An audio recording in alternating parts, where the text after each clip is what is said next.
Hi everyone, this is Kareen from Kareen's VSG, and today is the 4-year anniversary, surgiversary, of my vertical sleeve gastrectomy surgery. And so I thought I'd do a 4-year anniversary video really quick while my husband's out walking the dog, so this won't take very long. And just tell you what's going on with my weight and my surgery. I haven't budged now for a couple weeks. If you watched my last video, I think I was at like 158, 159, something like that. My highest weight was 240 pounds. My pre-journey weight was 217 pounds. At my surgery, after the liquid diet of a week, I was at 204. So at surgery, I was 204. My lowest weight after surgery was 139.8, something like that, 140. And I was at 140 for a couple of years, a year and a half or so, and then I started creeping up, and I'm now at I'm calling it the COVID 10. I'm at actually COVID 15, but 150, I'm at 158 the last time I weighed, and I did not weigh today. And I won't weigh today. I probably won't weigh even until tomorrow. I don't even know. So anyway, I've been trying to do intermittent fasting the last couple weeks, or last week or so, and that's not been going so well. I keep forgetting to do it. So, anyway, and I don't seem to be able to shed any of the weight that I have. So, and granted, I have not been out walking. I did go out walking and climbing on Saturday. We went to Jay Cook State Park, which is about an hour and a half from us, and we met some friends there. We were there from probably 2 o'clock until 8:30 or so, and we hiked the trails, but there was one trail that we had to climb up a hill, like, yeah, I was like a little goat. But, and I did get up it, and everything was fine, but, yeah, I just probably didn't burn enough calories, and it is what it is. And then we had a little supper there with them, and then about 9 o'clock we left on Saturday. And so I've been kind of a slug ever since. The update on my daughter is that she's had a couple of hurdles. Her platelet count went way down to number 4, and I guess you're supposed to be in the 120 range, 120 to 150. It bounced back up after they gave her a couple infusions, and she was before her last chemo, she was at 146. But then after chemo, of course, after 3 days of chemo, it drops back down. So yesterday she said it was at 23. And so they had to stop one of the medications that she was on. So it's a battle.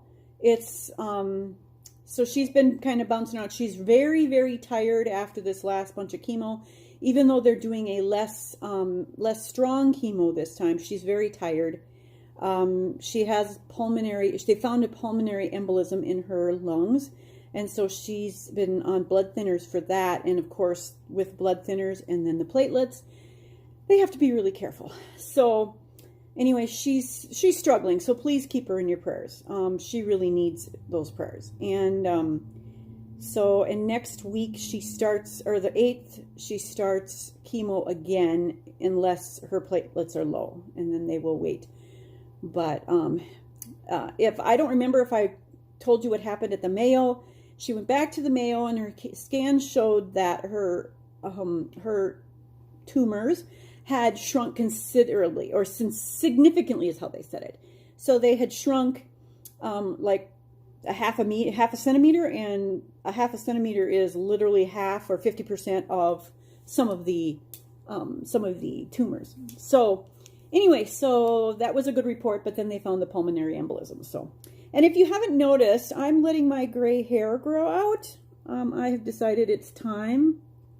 And since we're not doing anything or going anywhere really important, I figured this is a good time to do that. I have one box in there in case I get weak and decide to go ahead and do it. But it's been a while. I actually used the one that's only like 10 minutes. I used that on my hair, and it actually made it so it's not quite such a distinct line.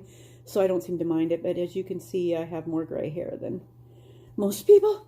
So anyway, I am going to be 60 at the end of the year, so it is what it is. But, so that is the update so far. So what do I think about my 4-year anniversary? I don't regret doing the surgery. I will never regret doing the surgery. But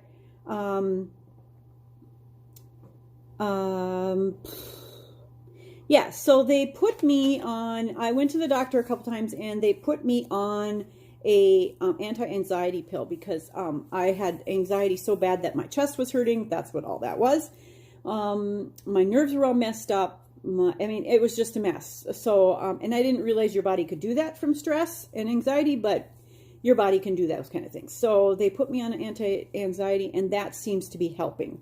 So I feel a lot better than I used to, and but I am still praying continually every day, all day long. So, so please keep me in your prayers. And thank you all for the subscriptions that you gave me. And if you're just joining me now, please subscribe and keep up to date on my journey from vertical sleeve gastrectomy.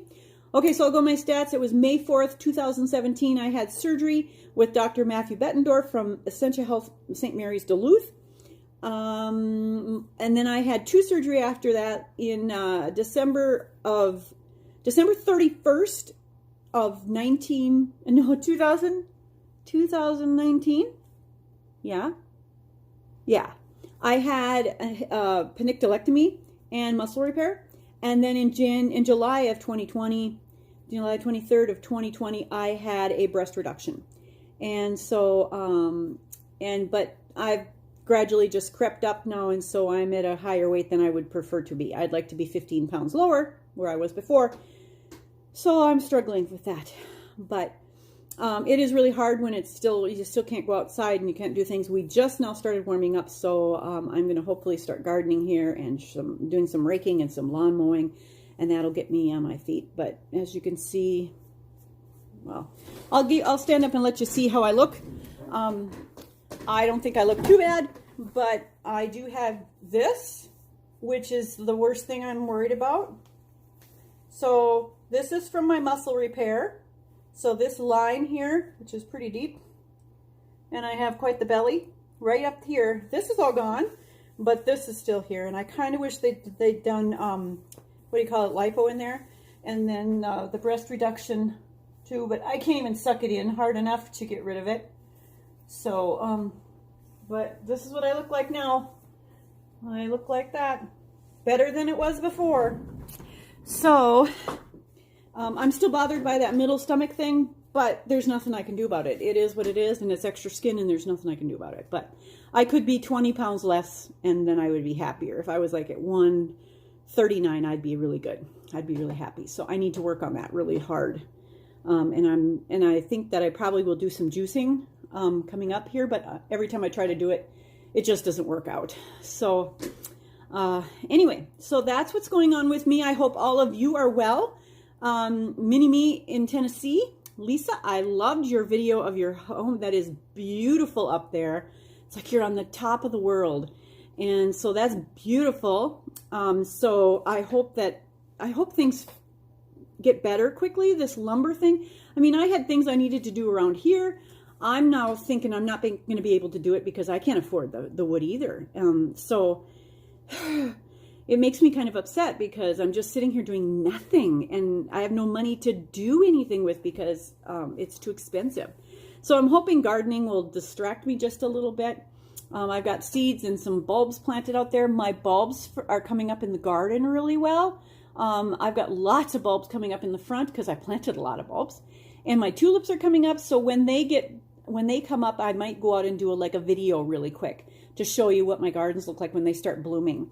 I have bleeding hearts coming up. I have tulips. I have alliums. I have one of my hollyhocks from last year is coming back. My peonies are coming up really, really well.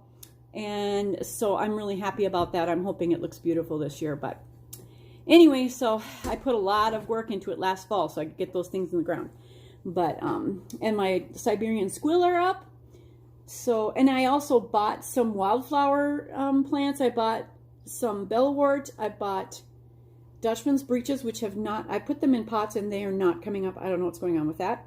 And then I bought some hepaticas, which I absolutely love. I took some pictures of hepaticas. So if you're a friend of mine on Facebook, You can find some photos over there at my Facebook page of the hepaticas that we took this weekend at Jay Cook State Park. And then I also bought, what was the other thing I bought? I bought trilliums, but they're not here yet. Hepaticas, bellwort, Dutchman's breeches. I think there's one more. Anyway, and then I bought a bunch of caladiums. I bought some dahlias, and I have them all in pots, getting them ready to go. Minnesota's season is pretty short, so you gotta get them ready. You can't put them in the ground until much later in the year. So, because especially dahlias are very, very delicate or sensitive to cold, they will freeze immediately. So they're in the pots outside, waiting to sprout some roots and grow. And then, what else? I got something called Black Barlow, which is, I guess it's a honeysuckle or a columbine, but it's dark purple with lots of petals. And so I'm looking forward to seeing that bloom. And then I bought a couple columbine the other day. So I'm getting ready for outside. And if it stops raining, we had a little bit of rain this week. If it stops raining, I can get my yard done. I was going to rake, but I decided not to because I have a lawnmower with a bag on it, and I'd rather do it that way. I did prune down my lilacs a little bit, the dead seed pods from the lilacs, so they look a little bit better, but I'm looking forward to them blooming. So anyway, so I'm doing stuff, but it's been a bad winter, I'll tell you that. It's been bad. I've not been doing much of anything, and it's showing on my body. So anyway, keep me in your prayers, keep my daughter in your prayers. And if you have any questions for me, put them down below, and I will try to answer them in my next video. I've never done a question and answer kind of thing, but Mini-Me was doing some of that, and I was thinking maybe I should do something that, because I'm sure there are people who are 4 years out or who are just starting and want to know what it's like 4 years out. I do have lots of restriction. This week's not been really good that way, but a week before I could hardly eat anything. Just a couple bites of anything and I was full. This week it's a little bit better than that, but I've been eating a lot less anyway. I've been trying to drink more, trying to get my water in because I'm not getting it in all the time, and so I'm trying to think when I want to eat something to go get a drink instead. So anyway, that's what's going on here. And so if you have any questions down in the bottom or down in my comments, just write them down in the comments. And if you haven't subscribed and it's the first time you've seen this, then please do so, and then click the bell so you get updates when I post a video. And I will try to do a garden tour later. I thought that would be kind of fun because it excites me when things start to grow. Just makes me happy. So, and then when the trilliums bloom in our area, I will take a video of the trilliums, because where I grew up, about 7 miles west of here, on a little lake in Cohasset, it is beautiful in there in the springtime. And my neighbor's yard gets trilliums in it, and my old neighbors. And then the woods right there just covered in white grandiflorum trilliums, and they're absolutely gorgeous, and they're my favorite flower of all. That's why I named my photography business Wild Trillium Photography. So if you want to look that up, you can. Wild Trillium Photography is the name of my photography business. So anyway, so I will try to do a flower one later, because this is really one of my favorite times of year, is when all the flowers start coming out. And I know in Jay Cook State Park, the hepaticas were blooming, the bellworts were blooming, the bloodroot was blooming, and there was one other one. Hepaticas, bellwort, bloodwort. Oh, and then mayflowers, which are anemones. And so they were blooming at Jay Cook, but I haven't been out into the woods here to see if anything's blooming here, but they could be. I just haven't been out. So, all right, everybody, I love you. You take care, and thank you so much for supporting me. I appreciate every comment that you make to me, and I really, really appreciate your prayers for me and my daughter and my whole family. And so please don't forget to add her to your prayer list, and keep praying for her, because we know that those of us who believe in God know that He can cure her. He can heal her completely. And if we believe it and we claim it, and we ask for it, then he will do what he can. So if it's his will. All right. I love you all and talk to you soon. All right. Have a great month of May if I don't videotape again, but I'm planning on it. I'll do the flower videos. So